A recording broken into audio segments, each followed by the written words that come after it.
He's a happy boy. He loves exploring and floating sticks down the creek. Can you see him doing that? Mm-hmm. Yes, yes. He loves to catch animals, but John Albert is not hunting, he's playing, but his father is a hunter, and he sells furs that he hunts and he collects.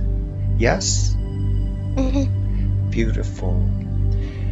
And we're going to take one more deep breath to make sure we're as relaxed as possible.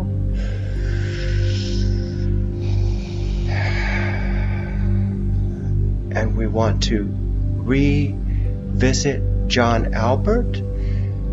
And this time, we're going to move to a very significant event in John Albert's life. When I count to 3, we will visit a significant event in John Albert's life.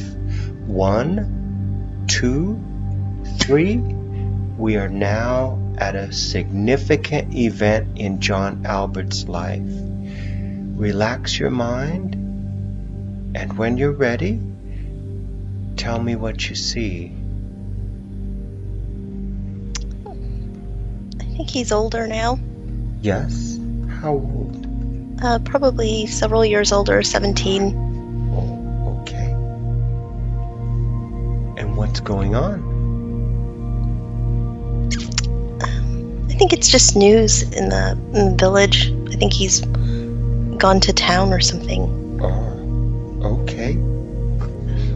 Describe what you see in the town. What's the town like? Just those general stores. And just it's not very developed. It's just a small kind of town with it's just a post office and a dry goods store. Mm-hmm, mm-hmm. And a well in the, not a well, a pump. Oh. in the center. Okay. Yeah, it's strange. It doesn't really seem like there's anything there. It's just more of a square with just a few things. Oh. Like a hotel. Kind of a saloon or something, but it's not the Wild West. I feel like it's New England. Oh, it's. And there's a well, and he's just there, and people are just wanting to read the news about something. Oh, okay. Can you see the people reading a newspaper? Yeah. Okay, I want you to see yourself, John Albert, stepping up to see what they're looking at in the paper. Can you read what the words are on the paper? I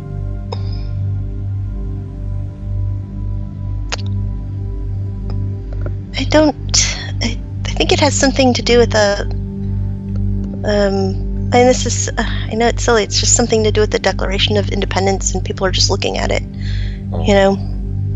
And so it's supposed to be that there's, everyone's excited.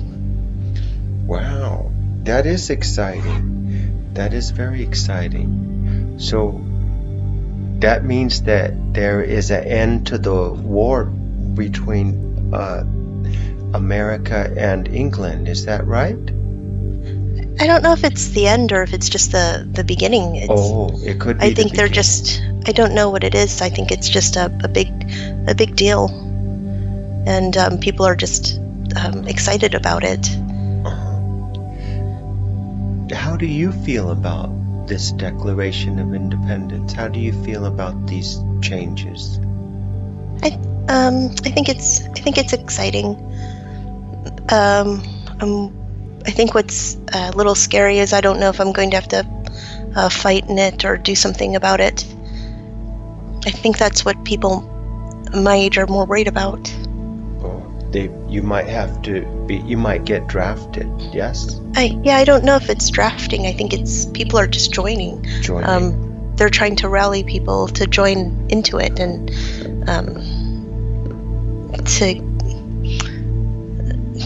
it's kind of like they're not drafting, but just getting people. Everybody's joining. They're volunteering. They're volunteering. Yes. Yes. And you feel a surge of patriotic feelings. You want to join too? Yes. Okay. Do you have any reservations about joining?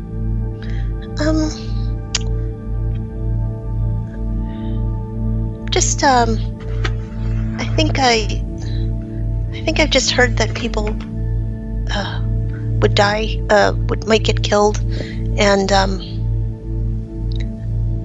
I think my father wouldn't want that. Wouldn't want me to join. Right. He's worried about you. Yes.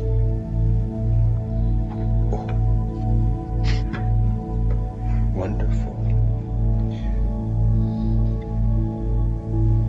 Okay, John Albert, when I count to 3, we're going to visit the next significant event in your life.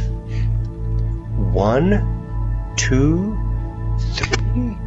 We are now at the next significant event in your life. Relax your mind, and when you're ready, tell me what you see. Yes, it's just a funeral. It's my father. He died pretty young, 36. That is young. Yeah, he's just in a coffin. How did your father die? I think he just...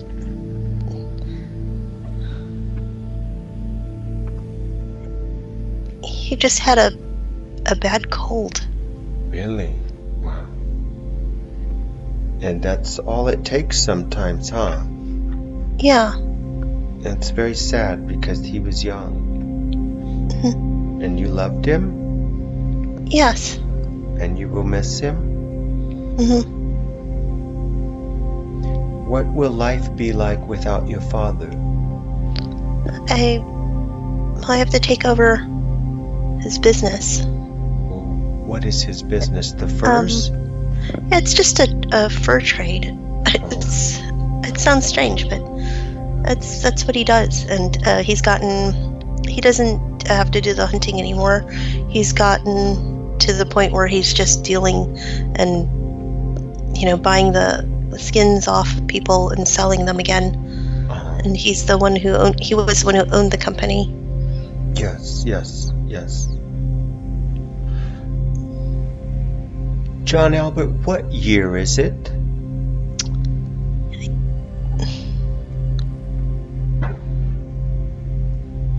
I don't know. It's What century is it? It's probably after the 1780, 1790. Oh, okay. Excellent. And we are at the funeral of your father.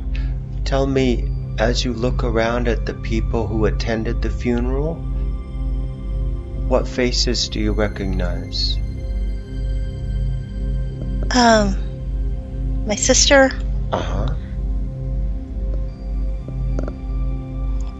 My brother. Yes. And my mother. I think my father was more of 56. Oh, 56. Okay. That makes more, yeah. Maybe I'm 36. Oh, okay. Excellent. Does your brother help run the fur trading business? Yes, but he's not that helpful. Oh. he likes to spend more of the money. But he's not a bad person. He's just not very responsible.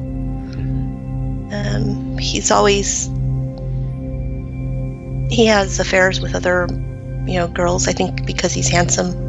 Oh. And he's had a better, he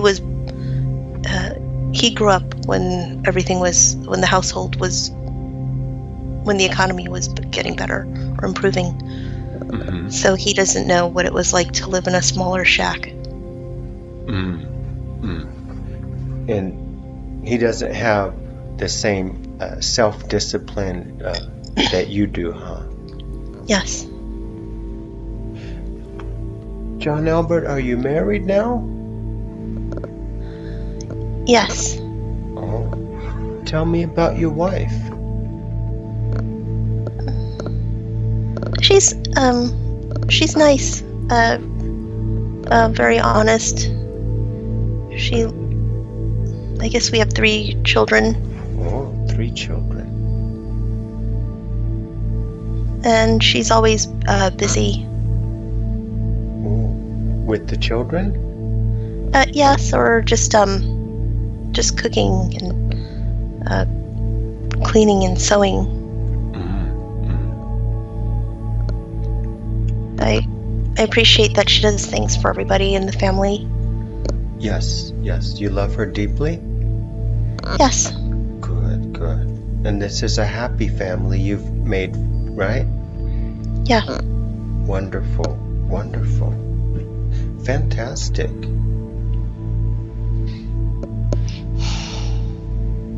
John Albert, when I count to 3, we're going to visit the last day of your life, just a few moments before you die. 1, 2, 3. We are now at the last day of your life, just a few moments before you die. Relax your mind, and when you're ready, tell me what's happening. It's about 1850. Yes. 4-poster bed. Oh, 4-poster. Well, some velvet and lots of pillows, kind of like how I'm sitting right now. And everybody is just around me, my family. Yes. And they're all saying bye. Wow. My wife is crying, and the children are all there. Wow. And grandchildren? Yes. Some of them brought the grandchildren, but others are turning their grandchildren away. Maybe one is scared. Oh. John, do you know why you're dying? It's just old age, I suppose. Oh, okay. How old my are lungs. you? Oh, your lungs? Uh-huh. Oh. Probably 76 or so. I don't know. That's Just a pretty good, old. That's a pretty good age. Yes, that's a good age. John, as you look back on your life, you had quite a good life. I think that you had a good life. Do you have any major regrets for the way you lived? I think there's probably another woman that I would have been with, but I think my father didn't like her, or she wasn't from a good family, and that was probably just the only one. But when I look at my own life, I feel like I made the right choice. Oh, so you had feelings for another woman, and you ended up marrying this woman, but you learned to love her, and you love her now? Yes, I accepted her, and she did for me too. It was more of a marriage just out of convenience for both of us, really. It just worked out for our families. The other person that I liked, I think she died in her when she was about 20. She just died poor. Oh. And you were with her when she died, or you were not? I would see her sometimes in town, and she didn't look right. She looked sick. Poverty can kill a person, huh? Yeah, I guess consumption or something she had. And she had a cough, and she just looked very sick and ill and very thin. Wow, that's so sad. It's very sad. Yes. Wow. Yes, that is very sad. And as you look back at your life, John, what is your greatest achievement? What is something that you're most proud of? I guess I'm most proud of the family I built. That I kept my father's business going, and that we're one of the well-to-do families in the town. Yes. There's only about 4 families that are prominent, and we're one of them. Very good. Very good. That is something to be very proud of. Yes? Yes. Beautiful. Beautiful. A family of love and a business that's successful.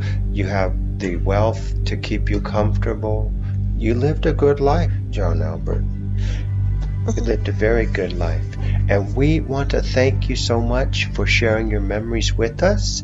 Before we say goodbye, and thank you again for sharing your memories, do you have any helpful life advice for Jean that would help her? Just appreciate what you have. Yes, yes. And the people around you. Yes, yes. That's good advice. Just help those you can. Yes, yes. I think he feels bad that he didn't help his friend. Oh, the sick girl that he liked. Yes. Yes, yes. And I can understand. He could have, because she came up to him and asked him for help once, and he said no. Yes, that's painful. That's painful. Yes, I can see how that would haunt a person way afterwards. It would still make you feel bad, yes? Yes. And if you could do it all over again, you would do it differently, right? Yes. I think I could have given her some of my wealth. Yes, yes, yes. I was so rich. I could have given her something. Yes, yes. But the town would talk. But you could have left her money somewhere and told her where it is. I could have just given her just money. And who cares what the town thinks? Yes, who cares what the town thinks? Yes. Yes. And so that is the advice you have for Jean, that if she ever sees someone in need and she can help, that she should just reach out and help, yes? Yes. Good. I think that haunts me to this day. Yes. I know those types of regrets are the most painful. But you've done good today, John Albert. You have given Jean some really helpful and powerful advice, that when she sees someone that she can help, that she should not hesitate, because once the moment is lost, that person could die quickly, and now there's no chance to undo it. And so kindness should be your default, and kindness should be something we've spread and practiced, and we are not afraid of the consequences of kindness. In fact, we're more afraid of the consequences of not being kind. And so that is great. That is great advice. Thank you so much, John Albert, for sharing these powerful memories with us. Your life and Jean's life are 2 parts of the same eternal coil, and you know this. And so I invite you to visit Jean in your dreams and share more of your memories of your life with her, so that she can appreciate your life fully. Jean, we have time for one last journey. And I want you to imagine that you are walking along a forest trail. You're walking along a dirt gravel path. You can see the trees along the path. Some trees are pine trees, like the evergreen we saw earlier. Other trees are oak trees, large trees. Some trees you can see they have moss growing on the trunks of the trees. And on other trees you can see hanging ivy as it stretches down towards the ground. And on both sides of this dirt gravel path, ferns are growing along the sides. Can you see this dirt gravel path through this forest that I'm describing? Yes. Excellent, excellent. There are birds singing in the trees, and I want you to still your mind until you can hear the soft chirp of the birds in the trees. Can you hear the birds in the trees?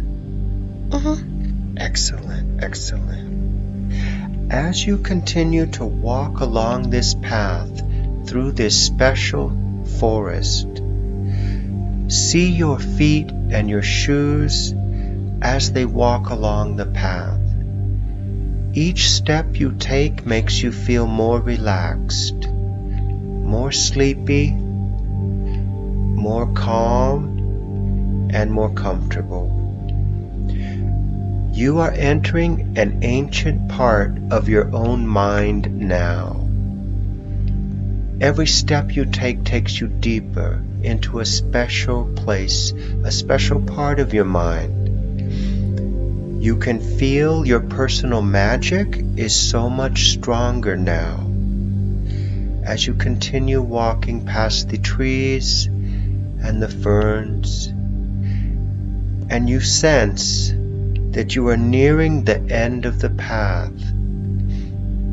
Up ahead, there is a clearing, and on the top of this clearing, you can see a huge circle of enormous stone blocks. Do you know what Stonehenge looks like? Yes. Good. This circle of stone blocks is very similar, but these stones are over 100 feet tall. Enormous stone blocks. These stones are covered with mysterious symbols of some forgotten language. These symbols are a magical protection from evil and from harm, and you can feel this place is being guarded by good spirits. You feel safe here. Do you feel safe? Yes. Good, good. Jean, I want you to look up into the sky now and tell me, what time of day is it? It's nighttime. It's nighttime. And there are stars. Excellent. Is it a clear sky? It's very clear. Excellent. And even shooting stars. Wow, shooting stars. That's beautiful. Very beautiful and very powerful. Beautiful. I want you to see yourself now walking into the very center of these huge, enormous stone blocks. Jean, what does it feel like to stand there in the center of these enormous stone blocks? Like it's a Stargate. Yes, yes, exactly. Exactly how you should feel. Yes. This is a sacred place. This is where your higher self will speak with you. Now I want you to see yourself looking up into the night sky, into the starry face of the sky with the shooting stars, and I want you to ask your higher self to give you an important message about your future, a message that will help you. I will stop talking now so you can hear the message in detail, and when you are ready, you can share the message with me.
I think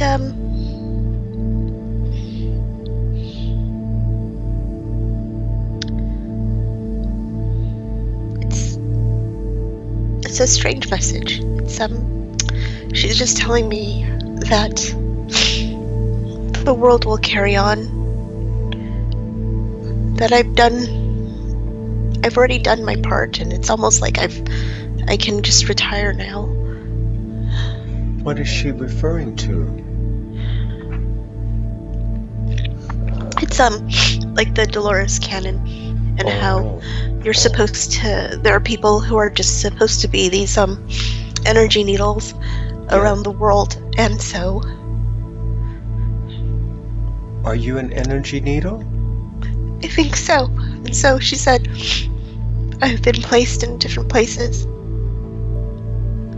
and I'm pretty much done.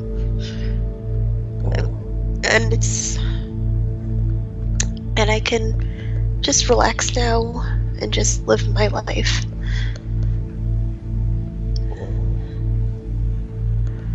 Yes? I think I'm here in Eugene because there's a lot of drugs. Oh. And a lot of things that can go wrong. Oh. And so they need an energy here. Yes.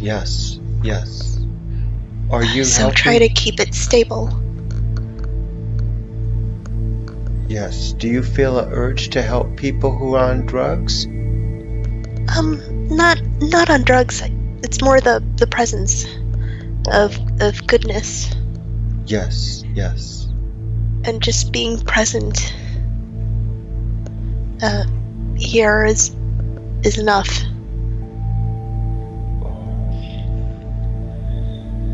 Wow. So she's telling you that you don't have to worry about helping other people? Is that what she's saying? No, just being here is enough. Being here is enough. Good. I mean, yes, I can help people, and that would be there's a lot of vagrants and people who are holding up signs, and I will always have that 20 or something just to give them. Mm-hmm. And I don't have to worry. You don't have to worry. Mm-hmm. Good. Were you worrying a lot about the fate of these people? Well, a lot of people wonder if you should give money to people. What will they buy with it? Won't it just be like another bottle of something or this or that? And it doesn't matter. I think it's the act itself that helps the people. The act that you're even giving money to them. It's kindness, huh? Kindness and love. Yes. It doesn't. If they make those choices, that's fine. That's their life with what they want to do with the money. But some people might be touched by it. Yes. And might turn themselves around. Yes. Is there any other way to help these same people besides giving them money? Is there a way to help them get off drugs or maybe turn their life around? Is there something that can be done? It's a difficult decision, huh?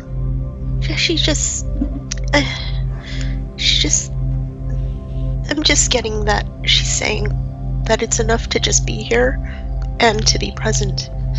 And when you pass by and you look them in the eye, or you just recognize them, it's enough. Yes. Good. They see their choices. Yes. She's saying that they see their choices when they see me, or they see me and their children, my children walking, and they see it. Mm-hmm. And it's something for them to look forward to. Yes. Your good life is an example for them. Yeah, I don't have a good life though, really. I mean, I'm blessed. I have a job. It's not the best life, but it's something for them. It's something, and it's just hope. Yes. Is all. That's a good word, hope. Yes. Spread hope with these people who are unfortunate and they're suffering on the streets of Eugene. Spread love. If you have $20 to spare, help them and make them happy. Kindness is its own reward, and this is good advice from your higher self. Wonderful. I know it has a deep meaning for you, and I want you to thank your higher self for this important message, and I want to invite your higher self to communicate with us in a future session. It sounds like there's a lot there to be revealed by your higher self, and so we thank your higher self for sharing this message, and we invite more important messages to come in the future. Beautiful. Jean, I'm going to emerge you from hypnosis now. When I count to 5, you'll be wide awake and feeling great. 1, feel energy returning to your fingers and toes. 2, your breathing is starting to be more animated. 3, life is returning to your limbs. 4, your eyes are beginning to open. And 5, eyes open, wide awake. Okay. How do you feel? I feel better. Yeah, no, that was interesting.